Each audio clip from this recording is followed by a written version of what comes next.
तो आशाराम जी को अपनी पसंद का अगर इलाज कराने के लिए छूट नहीं मिल रही है तो बिल्कुल ये दिखा रहा है कि भारत की न्यायिक व्यवस्था कैसी चल रही है। कड़वा सच बोलने की हिम्मत कहीं ना कहीं कम हो गई है, और इसलिए कम हो गई कि जो कड़वा सच बोलता है उसको बहुत नुकसान होता है। तो ये कड़वा सच बोलने का साहस इसलिए नहीं आ रहा है क्योंकि जनता दल गुलाम है। जजेस के माइंड में ऐसे लगता है, भर गया है कि नहीं, विदेशी चिकित्सा अच्छी होती है, विदेशी शिक्षा अच्छी होती है, विदेशी भाषा अच्छी होती है।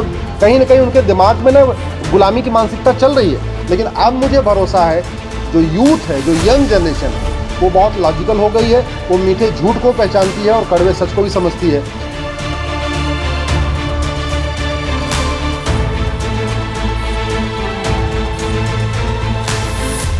मेरा सपना है, और जब तक भारत में जस्टिस विधि ने लागू नहीं होगा तब तक मैं कोर्ट में लड़ने के साथ साथ मैं जनता के बीच में घूमता रहूँगा। देखिए, भारत में दुर्भाग्य यह है कि 75 साल के बाद भी भारत आज भी कहीं न कहीं गुलामी की व्यवस्थाओं से चल रहा है। गुलामी की शिक्षा है, गुलामी की चिकित्सा है, गुलामी की न्याय व्यवस्था है, गुलामी की पुलिस व्यवस्था है, गुलामी की प्रशासनिक व्यवस्था है। जहाँ तक व्यक्तिगत सवाल आपका आशाराम जी का था, लालू यादव सजा याफ्ता हैं, इसके बाद वो इलाज के लिए सिंगापुर जा सकते हैं और इलाज कराने के नाम पे भारत में घूम घूम के पार्टी का प्रचार कर सकते हैं। तो कम से कम उनको अपनी पसंद का इलाज कराने की छूट तो मिलनी चाहिए। आतंकवादियों को बिरयानी की छूट मिल सकती है, आतंकवादियों को अपनी पसंद का कपड़ा पहनने की छूट मिल सकती है। कई सारे मैंने बहुत माफियाओं को देखा है जिनको पैरोल मिली है घर में जाके परिवार के साथ रहने के लिए, बच्चा पैदा करने के लिए पैरोल मिला। तो मतलब कपड़ा पहनने की, अपराधियों को, माफियाओं को कपड़ा पहनने की छूट मिल सकती है, अपने पसंद का भोजन करने की छूट मिल सकती है, घर जाने की छूट मिल सकती है, शादी विवाह में जाने के लिए छूट मिल सकती है। तो आशाराम जी को अपनी पसंद का अगर इलाज कराने के लिए छूट नहीं मिल रही है तो बिल्कुल ये दिखा रहा है कि भारत की न्यायिक व्यवस्था कैसी चल रही है। अभी कल की ही एक न्यूज़ है जिसमें 2 अपराधी, एक लेडी गैंगस्टर और एक गैंगस्टर, आपस में शादी के लिए जो है जिनको कोर्ट ने जो है जमानत दी है या पैरोल दी है। तो क्या इस व्यवस्था के ऊपर इतना भी वो नहीं है कि भाई आप आशाराम जी बापू को लिए जो है आवाज़ उठा सकें कि भाई हम जो है बापू जी को न्याय दिलाना चाहते हैं, सिर्फ इस बेस पे कि उनको अपना इलाज कराने की अनुमति मिले। सबसे बड़ी बात यह है कि आशाराम बापू अगर कहते हैं हमको विदेश में इलाज कराना है तो भी बात समझ में आती।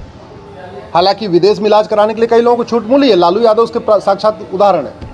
आशाराम जी कहते हैं नहीं, हमको विदेशी चिकित्सा से इलाज कराना है, यानी एलोपैथी से इलाज कराना है, तो भी बात समझ में आती। आशाराम जी कह रहे हैं हमको स्वदेशी इलाज चाहिए, भारतीय इलाज चाहिए, भारतीय चिकित्सा जो पद्धति है यानी योग, प्राणायाम, नेचुरोपैथी, आयुर्वेद के जरिए इलाज कराना है। तो आशाराम जी तो भारतीय चिकित्सा मांग रहे हैं, उनको विदेशी चिकित्सा फोर्स किया जा रहा है। जजेस के माइंड में ऐसे लगता है, भर गया है कि नहीं, विदेशी चिकित्सा अच्छी होती है, विदेशी शिक्षा अच्छी होती है, विदेशी भाषा अच्छी होती है।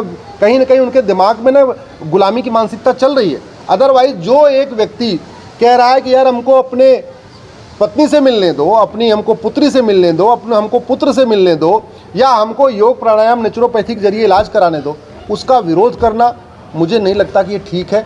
हाँ, अगर आपने किसी को नहीं दिया होता तो बात समझ में आती है, आपने तो बड़े बड़े लोगों को दे दिया। सवाल है कि देखिए, आपके जैसे बुद्धिजीवी देश में बहुत सारे, आपने आज संत आसाराम जी बापू का मैटर उठाया।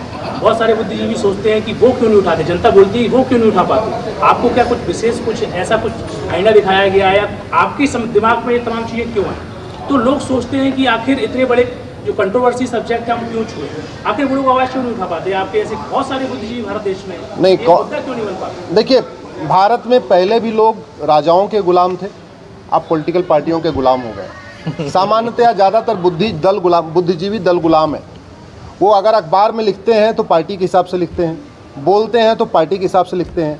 उनको लगता है कि फला नेता नाराज़ हो जाएगा, फला पार्टी नाराज़ हो जाएगी, या फला नाराज़ हो जाएगा।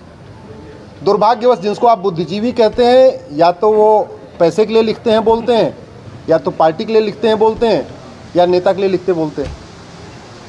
कड़वा सच बोलने की हिम्मत कहीं ना कहीं कम हो गई है, और इसलिए कम हो गई कि जो कड़वा सच बोलता है उसको बहुत नुकसान होता है। शायद मैं कड़वा सच नहीं बोलता, मैं मीठा झूठ बोलता तो मैं दिल्ली सरकार में मैं भी मंत्री होता। मैं तो उसी पार्टी की स्थापना मैंने किया हुआ है जो दिल्ली में रूल कर रही है, तो मैं भी कर रहा होता। हाँ, कड़वा सच बोलता हूँ, इसलिए आज तक विधायक भी नहीं बन पाया, सांसद भी नहीं पाया, कुछ नहीं बन पाया, बस देश में भ्रमण करता रहता हूँ। तो ये कड़वा सच बोलने का साहस इसलिए नहीं आ रहा है क्योंकि जनता दल गुलाम है। जनता जातियों के आधार पर वोट करती है, भाषा के आधार पर वोट करती है, क्षेत्र के आधार पर वोट करती है, अपनी कम्युनिटी के हिसाब से करती है। जनता मुद्दों के आधार पर वोट नहीं करती।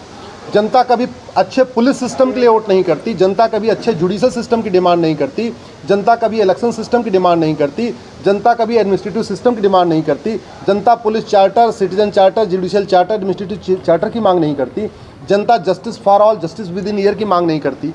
तो जो कि जनता मांग नहीं करती है तो उसकी सप्लाई नहीं हो रही है। और जो थोड़ा एक व्यक्ति दो बार बोलता है वो कभी जेल में जाता है या कभी इग्नोर हो जाता है, साइड में हो जाता है, तो वो सब हमने कॉन्सिक्वेंस देखा है। लेकिन अब मुझे भरोसा है जो यूथ है, जो यंग जनरेशन है, वो बहुत लॉजिकल हो गई है, वो मीठे झूठ को पहचानती है और कड़वे सच को भी समझती है। और यंग जनरेशन आज की है, उसको मीठा झूठ बिल्कुल नहीं पसंद है, उसको बतौलेबाजी बिल्कुल नहीं पसंद है। जो यंग जनरेशन है उसको तू मैं आरोप प्रत्यारोप, नूरा कुश्ती, बतौलेबाजी बिल्कुल नहीं पसंद है। यंग जनरेशन रिजल्ट चाहती है, बदलाव चाहती है, और वो बदलाव आएगा पुलिस रिफॉर्म से, जुडिशियल रिफॉर्म से, जस्टिस फॉर ऑल से, जस्टिस विद इन ईयर से। धन्यवाद।